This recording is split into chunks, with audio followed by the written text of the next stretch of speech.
are some people just sleeping on the floor. I was definitely considering doing that. Lady there is actually an official BBC reporter. Oh my god. This is why I generally stay away from events that have a lot of hype around them.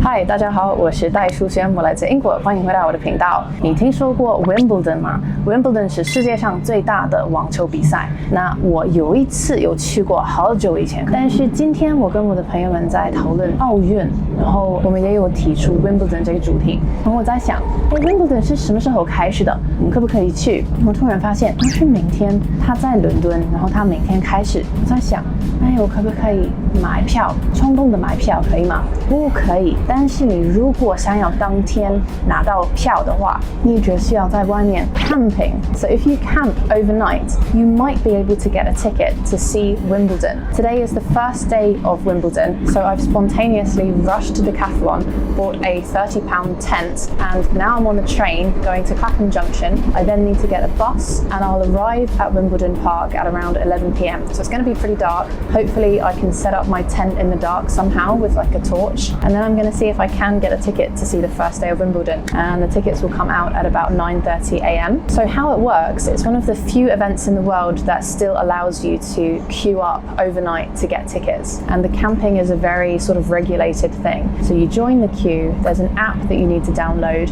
and they'll scan your app and then give you a card so that people can't queue jump. So you've got your place in the queue. You're not allowed to leave your tent for more than 30 minutes to go to the toilet or whatever. So people can't just be leaving their tent there and then running off. Now the queue actually opened today, Sunday at 2 p.m. So some people are going to have already been there from 2 today until tomorrow morning. And now I'm obviously not that keen, but I'm hoping that if I get there at like 11 p.m, I'll still be able to get one of the good tickets tomorrow. So I'm quite intrigued to see what it's going to be like, what kinds of people there are. Are they going to be like having a party, or are they just going to be like really serious tennis fans? Anyway, with any luck, we're going to go to Wimbledon and I'm going to show you what it's all about. So let's do it.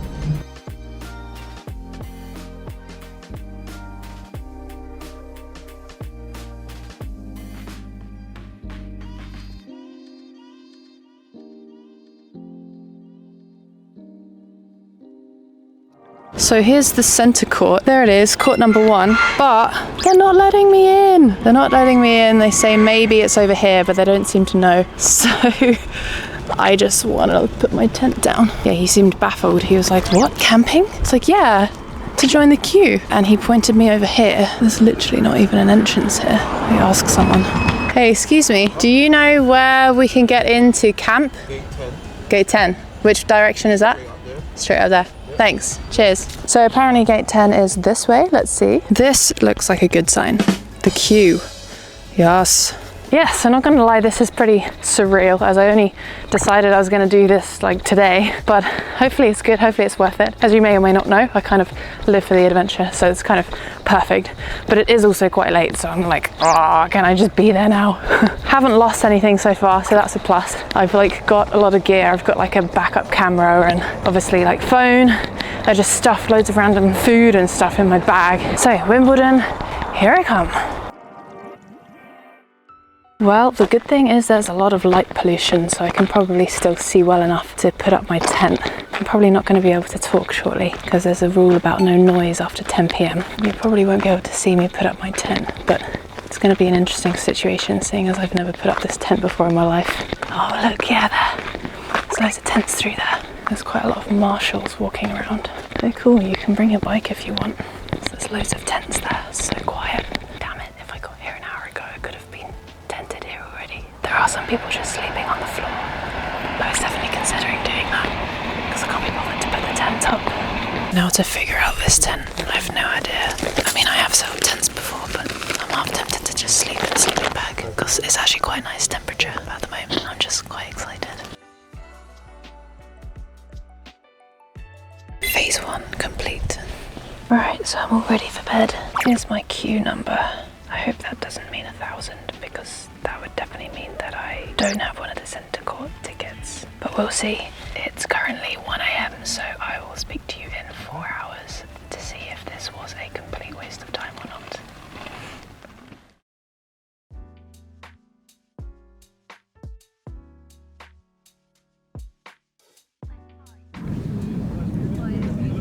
so early.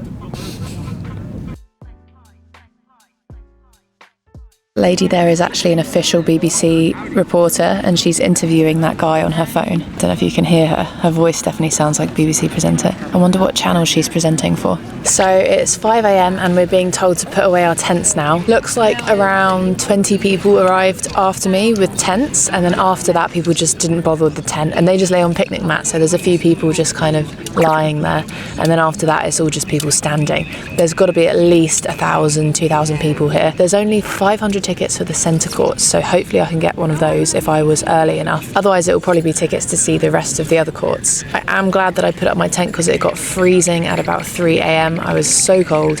I think I got about 1 hour, maybe 2 hours of sleep. The vibe here feels a bit less friendly than I was expecting. I think I was expecting something like a festival where everyone's excited, everyone's chatting, like talking to each other, but mostly people seem to just be getting on with their own thing. There's quite a few people on their own actually, which I'm surprised by. So first I need to put away my tent.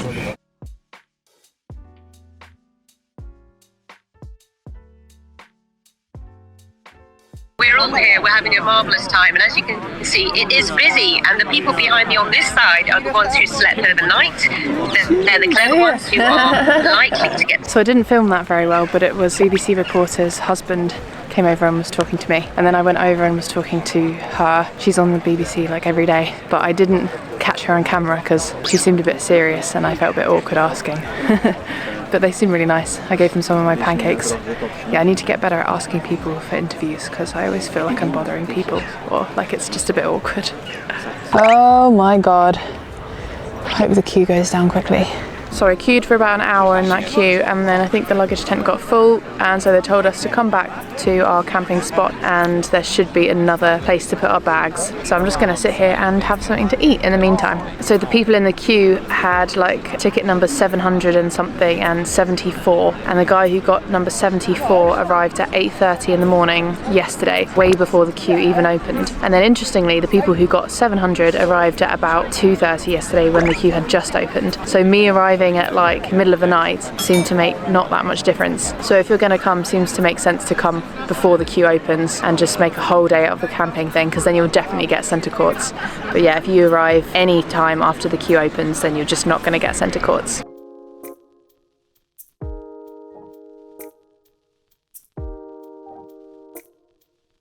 So I managed to get the ticket for court 2, better than I was expecting. I think the centre court, they're all gone now, but at least I got court 2.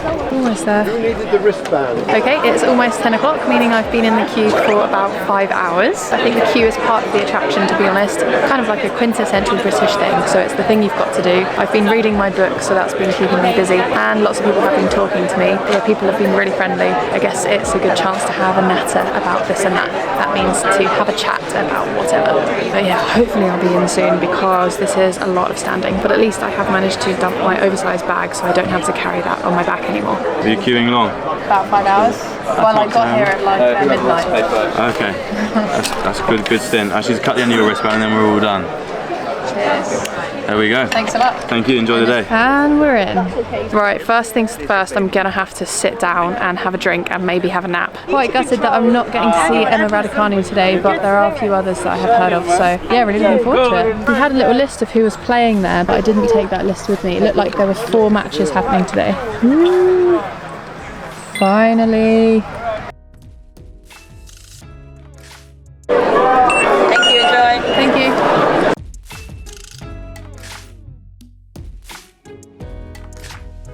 Very warm welcome to day 1 of the Championships 2024. Stay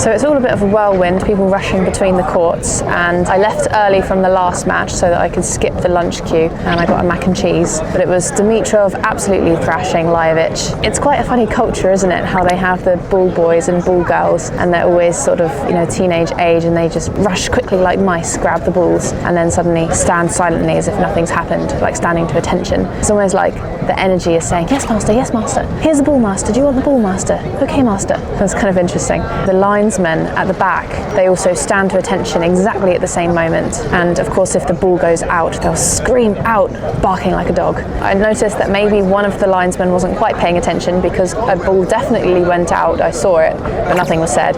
And then the next time he shouted out, but the player himself said, no, that was miles in. Miles in means that was definitely inside the court. So there's obviously a whole set of rules that go with this tradition, and it has lasted a long time because Wimbledon was founded around 150 years ago. So there's a reason they do things like this, and it might feel a little bit archaic, especially in the modern day when they do have the technology to be able to tell when the ball has gone out and so on. But it's nice to keep these traditions, I think, even though some of them might be a little bit strange. Now, 4 things I want to mention before I quickly head back in to see the second match. First of all, you have to know about strawberries and cream. That's a real tradition to eat strawberries and cream in the summer sunshine at Wimbledon, so I'll do that after the next match. Second thing, surprisingly, I haven't really seen anyone with a floppy hat like this. I thought I was going to be wearing the exact right attire. Apparently not. Everyone's got either no hat or those sort of stiff straw hats. Thirdly, you have to know about Emma Raducanu. I just got a glimpse of her practicing earlier. She's playing for Great Britain, and she's the first British woman to win a Grand Slam singles title since 1977. So lots of people are going to be rooting for her today. Rooting for, that means supporting. And the last thing I want to mention is I've noticed a lot of public school accents, particularly among the staff here. The staff seem to be mostly teenagers, but they all are very well spoken. So it could be possible that you ought to have attended a public school in order to get a job here. But of course, I'm not too sure about that. So after this next match, I hope to have a little break on the hill, which is another famous aspect of Wimbledon. Here we go.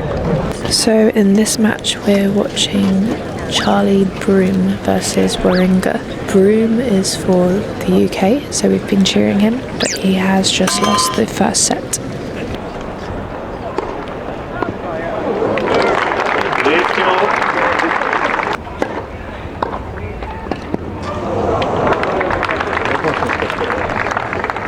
I've been filming the wrong person this whole time because that guy looks really British. He's actually Swiss though. That's Wawrinka and this one is Broom.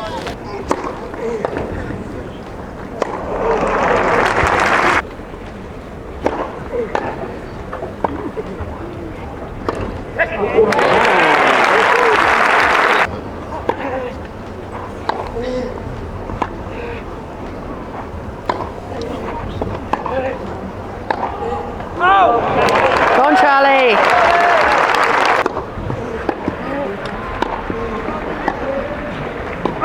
Game, Wawrinka.